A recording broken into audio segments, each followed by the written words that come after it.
All right, here we go. It is Friday, December the 8th. So glad you're here. Here's what we have for you this morning. Hamilton police are investigating the discovery of a body along the Bruce Trail in Waterdown. Ontario government considering enhanced road testing for drivers over 80.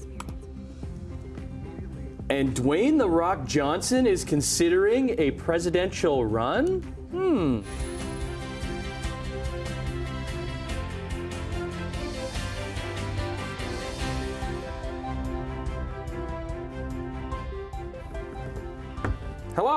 Hello. It is Friday. Yay. It's fairly nice outside today. Quite mild. We're doing a Balmy. little dance. Yeah. Because, it's cloudy. The temperature is on the mild side for an overnight low at 0. But we're going to get some sunshine today and a high of 9. Did you not wear a jacket today? Did you wear a jacket today, Brian? Oh, yeah. Yeah, I did. Okay, because I thought I saw him come in and not go to the club. He always goes to the did, club. yes. I didn't see you. I snuck in. Oh, you snuck in snuck today. in. Are you wearing slippers today? Yeah, I got my soft soled. I need the old soft shoe here. Awfully giddy this morning, I'd Brian say Wood. so. I like it. I can get behind it. Because you finally get some sunshine in the forecast, Yeah. and it's going to help our temperature go to 9. Tomorrow we're going to hit 12 degrees. Oh, what? Yeah, 12 tomorrow. But we're going to change the sun for some showers. Okay. Slim chance of showers. But we have a sunny day in the forecast, and how often does that happen this time of year? Not very, so enjoy it. And then when you couple the fact that it's on a Friday, yay, and we got a weekend coming up.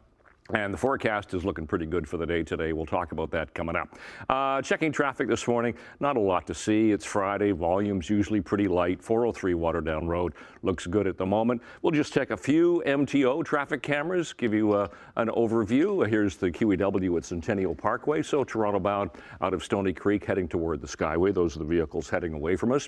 Top of the Burlington Skyway Bridge. It looks like the video stream is frozen, but as you can see, there's no problems there. And here's the QEW at Appleby line. It's all pretty light so far today. So we'll look at weather and traffic in a few minutes for you. Right now, the news. Up first this morning, Ontario is considering adding an enhanced road test for drivers over the age of 80. So this comes after the Auditor General's report outlined some concerns with the current testing and training being done. I want to bring in Simone Gavros, joining us outside of a Service Ontario Centre in Waterdown with more on what this means and what the updates might look like. Good morning, Simone. Hi, good morning, Tim. Well, right now, drivers in Ontario have to renew their license every 2 years after they turn 80. And this includes testing vision and cognitive abilities through an education session. But the report that came out this week says that more needs to be done when it comes to testing and training. The report says that the current test doesn't examine motor function, coordination, concentration, hearing, spatial perception, and reaction time. Research done by the Ministry of Transportation in 2020 showed that more than 1/3 of drivers over 80 who passed the clock drawing cognitive test could not pass a road test. Now, this age group has a higher likelihood of causing a collision based on analysis by the province. The enhanced road test recommendation would combine standard driving test requirements with additional scoring to test cognitive ability. Now, the ministry is reviewing some of these recommendations, and this enhanced road test could be included by 2026. But for now, Annette, I'll send things over to you. Thanks very much. Well, Hamilton police are investigating the discovery of a body on the Bruce Trail. It's believed to be that of a man. It was found late yesterday afternoon just east of Mill Street at an entrance to the trail in Waterdown. Police have not released the cause of death. Norfolk OPP are looking for a hit-and-run driver after a 14-year-old boy was killed. So police say the boy was walking on Fairground Road in Cultus, that's near Long Point, on Wednesday night when he was hit. They're looking for a dark or gray pickup truck with noticeable damage to the front passenger side door. Hamilton family trying to stay in Canada is pleading with the federal government to secure a passage for undocumented migrants who are facing deportation. Data shows deportations have nearly doubled since last year. The Hamilton family is afraid they could be next. They have a son who may be deported to Palestinian territory. The Migrants' Right Network is calling on the federal government to streamline applications for undocumented residents as soon as possible. Me and my family are at risk of being separated. They want to send me to the West Bank and Palestine. They want to send them back to Chile because they have Chilean citizenship. They have status over there. People are being deported every day in the first half of 2023. And that compares to an average 21 people per day in 2021. And if this rate continues, by the end of this year, we're looking at 22,000 people who will have been deported since this prime minister promised a regularization program. The Migrants' Right Network says it's unclear how many undocumented people are living in Canada, but they estimate it could be somewhere around 500,000 people. The 8-day Jewish celebration, Hanukkah, began at nightfall last night. It's one of the most widely observed Jewish holidays. For many people, it falls during the darkest, coldest season of the year. Often called the Festival of Lights, it's observed by lighting the candles of the menorah. Each candle represents the miracle of Hanukkah, when a lamp with only enough oil to burn for one day burned for 8. It's said to have happened during the successful revolt of the Maccabees and the liberation of the Jewish people in the 2nd century BC. Let's get into Sportsline now. The Ohtani watch continues with no decision. Hopefully coming this weekend. Hopefully good news for this area. In the meantime, busy Thursday night in sports, and the Leafs finally back on the ice. First game since Saturday in Ottawa to face the Sens, and despite being outplayed, were able to win the Battle of Ontario. Now brought up by McCain, drops it back to Nylander, works it and fires, scores! William Nylander snaps it home, and the Leafs are back up by 2. Yeah, Willie Nylander would score the winner in the third as the Leafs would hold off the Sens, thanks in large part to their goalie, Joseph Woll, who was absolutely fabulous in net, making a number of 10-bell saves. We're going to see one coming up right here. This beauty on Vladimir Tarasenko. That is a surefire goal. He made 29 stops overall, but it wasn't all good news. As halfway through the third, right here, Woll goes down after stopping a shot. Didn't look anything severe, but he did something. He wasn't able to get up. Left with a lower body injury. Sheldon Keefe said he's going to miss time. Martin Jones finished the night. Leafs win 4-2. Komarov back to just inside the blue line. Shot coming. They score. Yeah, up to Peterborough, where that goal by Bulldogs' Cole Brown, with just over a minute to go, would be the winner. Brantford would add an empty netter. Get the road win over the Petes 4-2, snapping a 2-game slide. So Dogs stay on the road. They're up to Kitchener tonight to kick off a home-and-home with the Rangers as they face off again the Civic Centre on Saturday. Ice Dogs also on the ice, that is, at the Meridian Centre, where Kevin He had a highlight reel goal right there to get Niagara on the board. But that would be the only highlight, as their 2-game winning streak was snapped by the Erie Otters. They left town with a 4-1 win. Ice Dogs off to Sudbury tonight. Now LeBron the other way. Oh my gosh. Oh! Colored floor means in-season tourney. And it's in Vegas now. LeBron James just continues to get things done in big moments. In his 21st season, he scored 30 points. The Lakers crushed the New Orleans Pelicans by 45, 133-89 in the in-season tournament semifinals. So they're off to the finals, where they will face... Pacers clinging to a 5-point lead. Halliburton tries another three. Bang! The Indiana Pacers. Yeah, a bit of a shocker in the early game, but that's what you get in one-game eliminations. Tyrese Halliburton, so hot right now. Dropped 27 points as his Pacers beat Giannis and the Bucks 128-119. So they face off against the Lakers in the inaugural in-season tournament final on Saturday, where you get a fancy new trophy and every player gets $500,000 in their jeans. Chappie throwing, caught, Henry, touchdown. Finish up Week 14 NFL Thursday nighter. Bailey Zappi and the Patriots, who have struggled this season, put on a show in the first half in Pittsburgh, 3 touchdowns and 21 points after getting shut out last week. Steelers didn't allow any more points, but fell short of the comeback. They lose to the lowly Pats. Tough one, 21-18. They fall to 7-6. Good news for the Bills, I guess, and a wild card spots. Bills in Kansas City to face the Chiefs on Sunday. All right, it's coming up on 10 minutes after 6 o'clock on this Friday morning, the 8th of December. We have really no problems on the roads. Most of the construction that happens overnight is coming to an end, so things are starting to move a little bit better through construction zones. Getting a little bit busier here at the 403 and Waterdown Road, but still moving okay. We'll check a few MTO traffic cameras, just kind of give you an overview because there's really nothing happening on the roads. QEW Welland in St. Catharines is wide open. Same with Centennial Parkway, moving nicely. No problems at Fairview as you head toward the either the 403 or heading around Brant Street on the QEW.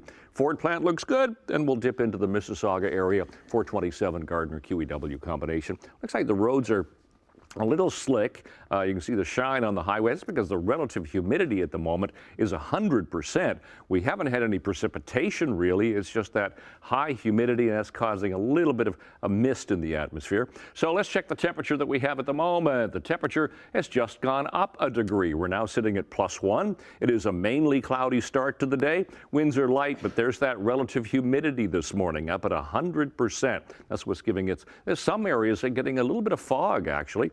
For air quality today, usually this time of year there's really no problems, and it continues to be that way. So low risk today, but a 9-degree high today. So heading off to school, I mean, it's a little cool this morning, but it's going to get a lot milder as the day goes on with that sunshine. So enjoy the sunshine today because it's going to be, well, a one-day thing. So as you can see, those red arrows, a southerly flow.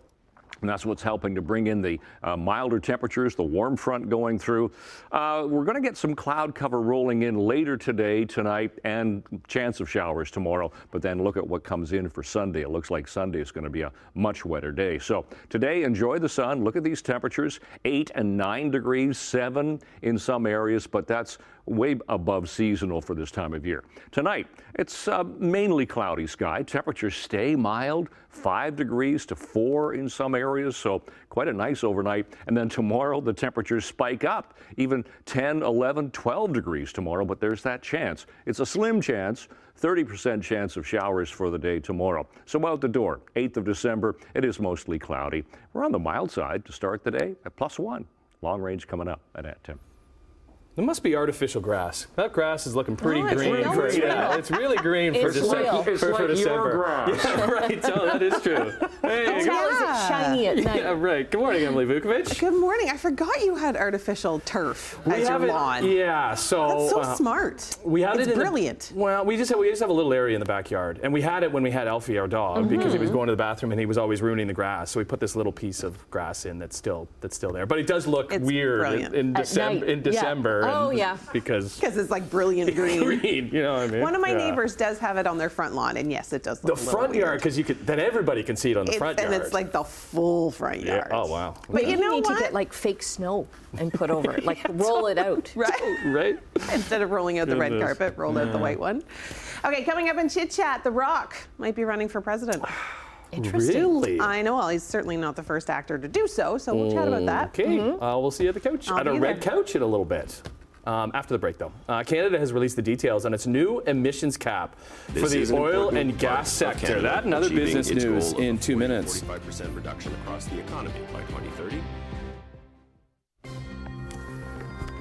6:15. Here's some numbers for you. Canadian dollar up 12 basis points this morning, sitting at 73.67 cents US. Gold up 20 cents, 20.4660 an ounce. Crude oil up $1, a loonie. 70.34 a barrel. How about Europe? How you doing, Europe? Happy Friday. Doing pretty well. Markets up across the board in London, Frankfurt, and Paris. Markets were down, though, in Tokyo, Hong Kong, and Shanghai, just by a bit, though. North American markets, the TSX was up slightly, and so was Wall Street. Good morning. How you doing? Happy Friday. So glad you're here. Here's some business news for you. And Canada's Natural Resources Minister says the federal government will require oil and gas companies to cut emissions 35 to 38% below 2019 levels under the new emissions cap policy. This is an important part of Canada achieving its goal of a 40 to 45% reduction across the economy by 2030. We certainly intend to consult on this approach in the coming months. Environment groups are grudgingly welcoming Ottawa's proposed cap. Carolyn Brulette of Climate Action and Network Canada says every day of unrelated emissions of the oil and gas industry means devastating health impacts, more climate catastrophes, and increased costs of living. So she adds the fear now is that the measures are still several years from actually being implemented. Meanwhile, Alberta Premier Danielle Smith is calling Canada's Environment Minister an eco-extremist and a menace to unity. She says Ottawa has again overstepped its jurisdiction and is promising another court fight. The world's largest producer of nickel, Indonesia, is positioning itself as a powerhouse in the electric vehicle industry. But that's coming at a cost. Farmers in a remote region of Indonesia say their land is being taken to make way for the expansion of nickel mines. Many of those lands are going to one of Indonesia's largest nickel producers, PT Vale. So now a group of women is fighting for land rights. They're staging protests against the mining company and looking for support from their government. Last year, PT Vale denied accusations of seizing land from Indigenous people, saying it acquired conceded land through an agreement with the Indonesian government. Now, Indonesia's president has promised to step up scrutiny of nickel mining, but is also racing ahead with an ambitious goal of producing 600,000 electric vehicles by 2030. Provincial or federal government intervention is still on the table if the Grocery Code of Conduct does not get every major retailer on board. Federal Agricultural Minister Lawrence Macaulay says he'll be meeting next week with Industry Minister François-Philippe Champagne and provincial ministers to discuss all possible options. Now, yesterday, the top executives of Canada's big grocery chains appeared before the Commons Agriculture Committee to discuss stabilizing food prices and why they haven't signed the voluntary code of conduct. Walmart Canada says they are not in a position to commit at this time. Meanwhile, Loblaw says they're worried the code will give too much power to large multinational manufacturers during negotiations. Bank of Canada's deputy governor says a surge in immigration is adding to inflation because of increased housing demand. Tony Gravel warns rent and home prices could continue to rise without boosted housing supply. However, he adds there are lots of benefits from increased immigration, including an expanded workforce. Earlier this week, the Bank of Canada kept its key interest rate target at 5%, but cautioned it is prepared to raise rates if inflation keeps rising.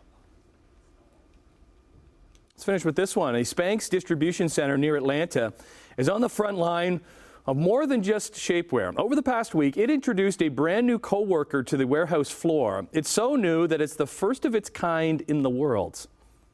It's very heavy work, very redundant, repetitive, and it's something that we thought would be perfect for Digit to take over. Yeah, that's Digit right there, the brainchild of Jonathan Hurst and Agility Robotics. And if you're ordering anything off the Spanx website in the United States, it's going through Digit's hands at the GXO Logistics and Spanx Distribution Center. That's a lot of shapewear. Digit is the first ever humanoid robot in a setting like this. GXO Logistics is using it to move Spanx bins. While robots are already ingrained in manufacturing, Hurst is banking on humanoids being the next step. His company is currently building a production plant in Oregon that can push out 10,000 of these robots each year. Okay. So Digit did not handle the Spanx that I'm wearing this morning. Okay. It's just a U.S. thing. Yes. Let that one matter Not with to you. worry. Yeah. Not to worry. Okay. We're not robots. We have to take a break. Brian's going to be back with your traffic and your 7-day forecast. You're going to have to release your Spanx. Right. Okay. 6:23 is the time on this Friday morning. Fairly high humidity, so you're seeing a little bit of greasy roads this morning. Here's the QEW at Mountain Road going through Niagara Falls, St. Catharines area. No problems there with volume. No construction there either. Top of the Burlington Skyway Bridge, seeing a frozen video stream. How does that happen? They've shifted the camera around. Now Toronto-bound lanes are coming towards us. Here's the QEW Appleby. Still nothing there. Lorne Park all the way through. Even the 403 through Winston Churchill is doing fine here. We are a mild start to the day. Everybody's on the plus side this morning. So that's mild for this time of year. +1 Hamilton, 2 Grimsby, already 4 for Mississauga and for Toronto. Seasonal overnight lows, -5. So that why I say we're on the mild side. 2 for the daytime high. We beat that yesterday, and we'll do that for a couple of days. Those are our sun times and records for today. So off for school today. We should be 5 by the first bell this morning, and then the temperature is going to climb and then start to dip. It'll be 7 by after school, and we'll still have that sunshine. So today, 9 degrees and sun. Enjoy that. A bit more cloud cover later on today. 5 and mostly cloudy tonight. Tomorrow, 12. But we trade the sun for chance of showers. Showers on Sunday, still staying mild, but a lot cooler at 5, and then 1, 2, and 0 Monday, Tuesday, and Wednesday. Even into Thursday, we'll get some sun. That's your forecast. Annette, Tim. Thanks, Brian. Okay, so legendary actor Jimmy Stewart might be gone from this world, but his voice is not. Well, hello. I'm James Stewart. But, well, you can call me Jimmy. Tonight, I'm going to tell you a story. It's a heartwarming story of love, of loss, of hope, and of joy. But most of all, it's a wonderful sleep story. So the sleeping and meditation app Calm features an AI-generated version of Stewart for one of its soothing stories. The tale is called It's a Wonderful Sleep Story, a nod to Stewart's famous movie, Christmas movie, It's a Wonderful Life. Calm says it worked with Stewart's family on this project and the AI company Respeecher as well. It's a Wonderful Sleep Story is only available to the app's paid members. Tradition in our house to have It's a Wonderful Life on. Yeah. Mr. Gower, it's me, George Bailey. Yeah, right here, George Bailey. Anyways. You were slipping into an Australian accent. Yeah, a little bit. I always sneak that little Aussie in there too. Love It's a Wonderful Life. George Bailey, richest man in town. Love it. All right, stick around. It's Friday. Feeling a Friday. Yeah, feels good. Yeah, feels pretty good. Okay, we'll see you after this. Feel better with the tea. All right, yeah.